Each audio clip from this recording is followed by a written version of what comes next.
Yellow Springs has long been known as a destination steeped in creativity, and as such, the village is home to a wide range of nonprofit organizations dedicated to art and culture. The Yellow Springs Community Foundation has acted as wind in the sails to many of these groups over the last 40 years. One of the oldest of these is the Community Library, which head librarian Connie Collett says is a vital village resource. The library really is a community center for Yellow Springs. People come in here for all kinds of reasons. Number one probably is to get books and DVDs and other materials. We always see people when their printer's broken down, they come in and use our computers and our printers. We have special programs for all ages of people, all kinds of good reasons to come to the library.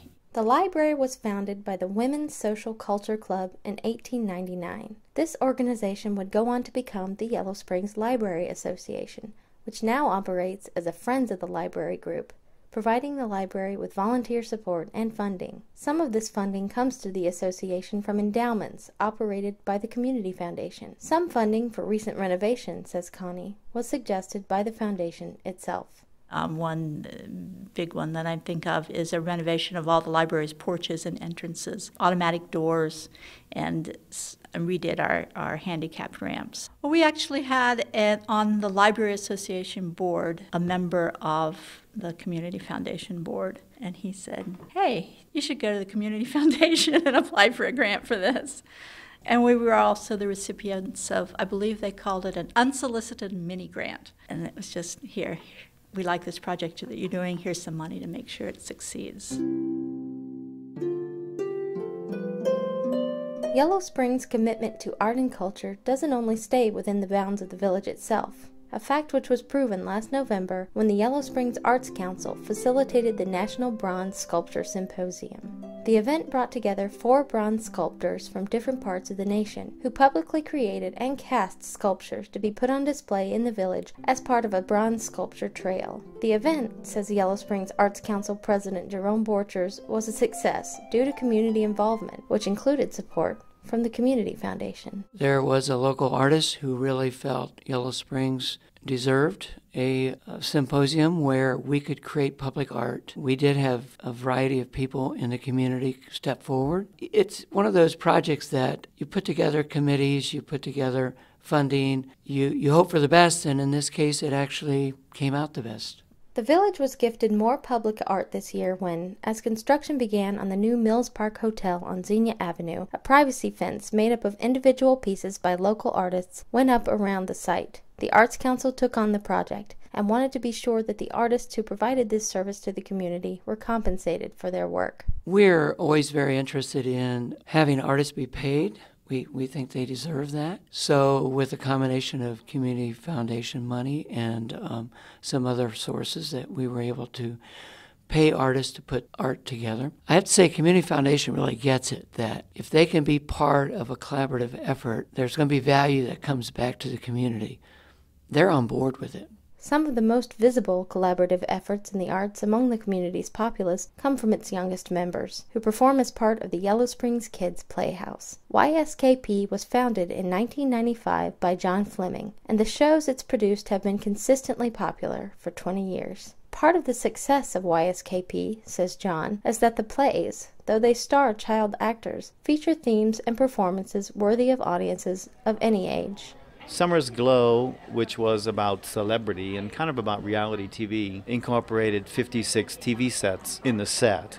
And so we did live feed of the show while the show was going on, and so the audience had to choose what they wanted to look at, the actual thing or the video of the actual thing.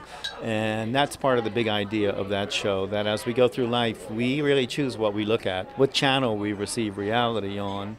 Even more unique is the fact that YSKP only puts on original shows written to be performed exclusively by local youth. One such show was Godzilla, penned by local playwright Corey Van Osdol. The show starred a small cast of actors and told the story of the legendary 500-foot fire-breathing lizard with unique light-projected sets, the actors in multiple roles, and a relentlessly catchy refrain, written by one of the play's young actors, Blaze Wright. Oh, here comes the monster. Oh, heralded by the songster. conquer. Oh, nothing is stronger than the monster.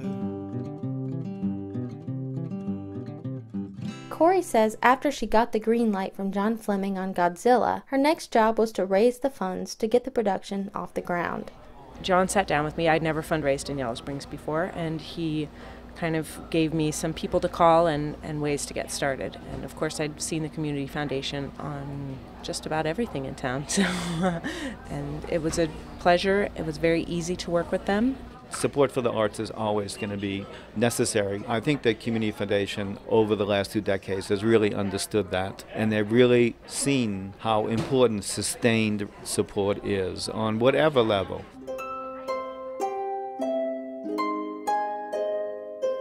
The Little Art Theater has been shining the bright lights of Hollywood for villagers since 1929, and at the helm since 1998 has been Executive Director Jenny COWPERTHWAITE. I think of the Little Art as being the heart of downtown Yellow Springs, and it's been here for almost 85 years. I think the diversity of the programming at the Little Art is a reflection of the diversity of the community, and for many villagers, the theater is really integral to their lives.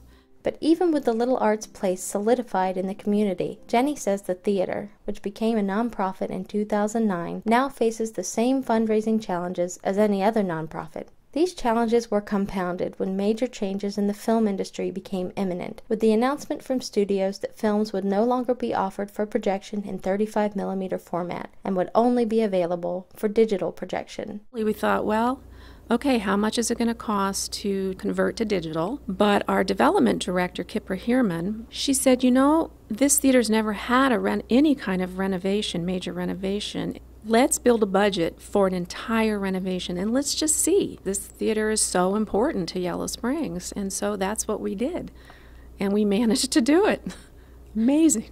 While the expensive shift from 35mm projection to digital amounted to a death knell for many small theaters across the nation, Jenny says the Little Art was saved by its shift to nonprofit status. As a nonprofit, the theater was able to receive major funding for its renovation from the Morgan Family Foundation and the Yellow Springs Community Foundation. The foundation was the first place we went to ask for funding when we were planning our renovation. The foundation is so attuned with the pulse of Yellow Springs, and so we felt if they would endorse our project, we'd be on the right track.